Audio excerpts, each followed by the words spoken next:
Bonjour à tous. Cette année encore, nous ne pouvons pas organiser les vœux en présentiel. C'est donc à nouveau par vidéo que je m'adresse à vous pour vous souhaiter une très bonne année et vous adresser tous mes vœux de bonheur et surtout de santé pour vous et vos proches. Et j'en profite pour remercier Bénédicte Dumas pour cet enregistrement vidéo. Nous entamons cette nouvelle année avec de nouvelles contraintes sanitaires et j'ai une pensée particulière pour les personnes malades, celles qui souffrent d'isolement ou sont dans la difficulté à cause de cette pandémie qui dure.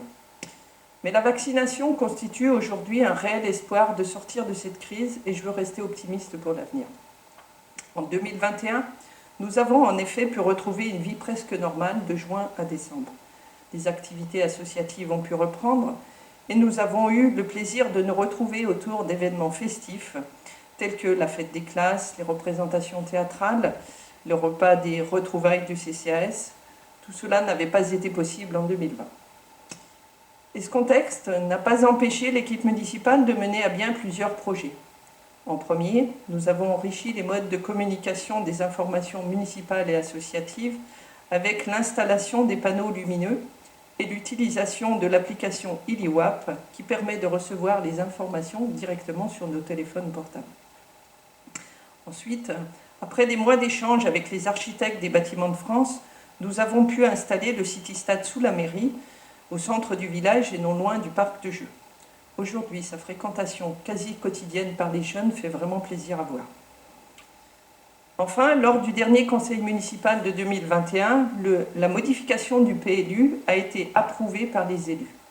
Son application sera effective d'ici quelques semaines, le temps de procéder aux différentes démarches administratives obligatoires. Outre des modifications du règlement, offrant de nouvelles possibilités en zone A et N, cette modification ouvre à la construction la zone de Grange-Chapelle.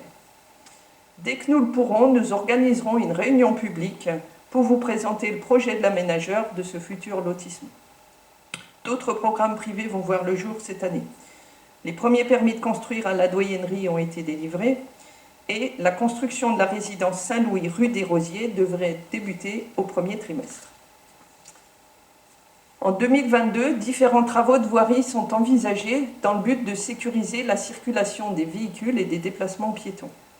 Au niveau du futur lotissement de Grange-Chapelle, nous envisageons la création d'un rond-point. Une chicane sera testée route de Saint-Bel pour mieux marquer l'entrée de l'agglomération et réduire la vitesse.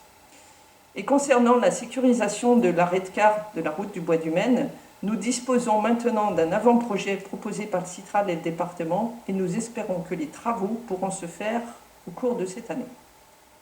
Enfin, avec la commission mobilité de la CCPA, nous travaillons sur le projet d'amélioration de la piste cyclable entre Savigny et l'Arbret. D'importants travaux seront réalisés sur nos bâtiments communaux. Nous allons engager cette année l'aménagement du deuxième étage du chalet Montange. Les associations seront consultées pour exprimer leurs besoins. Pour la réfection du lavoir de la Font-Poré, les échanges avec les architectes des bâtiments de France se poursuivent. Et différents travaux sont prévus à l'église. La mise aux normes du parafoudre, la réparation des vitraux et l'agrandissement de la tribune de l'orgue. La transition énergétique fait aussi partie de nos préoccupations. Ainsi, la toiture et l'isolation de l'école maternelle seront refaites cet été et nous avons signé une convention avec le syndicat d'énergie du Rhône pour qu'il pose des panneaux photovoltaïques sur les toitures des écoles du Petit-Prince et des Sources. Le projet de pôle santé se poursuit.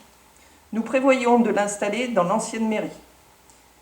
Et, après consultation des professionnels de santé intéressés, nous disposons maintenant d'une première ébauche de réaménagement de ce bâtiment. L'année 2022 permettra d'affiner les plans avec l'appui d'un architecte, puis viendra la phase de consultation des entreprises pour la réalisation des travaux. Enfin, pour associer les enfants à la vie communale, la commission service à la personne prévoit la création d'un conseil municipal des enfants au cours du premier semestre de cette année. En 2022, nous célébrerons avec la SLEC le 50e anniversaire des échanges entre Savigny et Berching. Les anciens participants et toutes les bonnes volontés sont naturellement les bienvenus pour partager leurs souvenirs ou témoignages, accueillir nos amis de Berching et surtout participer à la fête. Nous avons toujours la volonté de vous associer à nos réflexions. Je remercie les personnes qui se sont montrées intéressées pour réfléchir à la possibilité d'installer un commerce multiservice à Savigny. En raison de la situation sanitaire, la première réunion de ce groupe a été reportée au printemps. Il en est de même pour la réunion participative pour l'aménagement du terrain en Gore. Au cours de cette réunion, nous souhaitions vous présenter notre plan de mandat. Vous le découvrirez dans le prochain bulletin municipal avec la liste de nos projets et leur planification pour les années à venir. Nous vous le commenterons de vive voix dès que la situation sanitaire le permettra. Pour finir, je remercie une nouvelle fois tous les bénévoles des associations qui, dans ce contexte tourmenté, poursuivent leurs activités et animent le village, tout en appliquant les consignes sanitaires avec responsabilité. Je salue aussi le professionnalisme des agents communaux qui, au quotidien, s'adaptent à toutes ces contraintes, notamment dans les écoles et dans les services d'accueil du public. Et j'espère que nous trouverons une solution pour pallier l'absence, depuis bientôt 2 ans, du directeur général des services, car cet agent est indispensable pour assurer la gestion du personnel et assister les élus dans les différentes démarches administratives. Comme vous avez pu l'entendre, nos projets sont nombreux. Et pour les mener à bien, je sais que je peux pleinement compter sur l'implication des élus.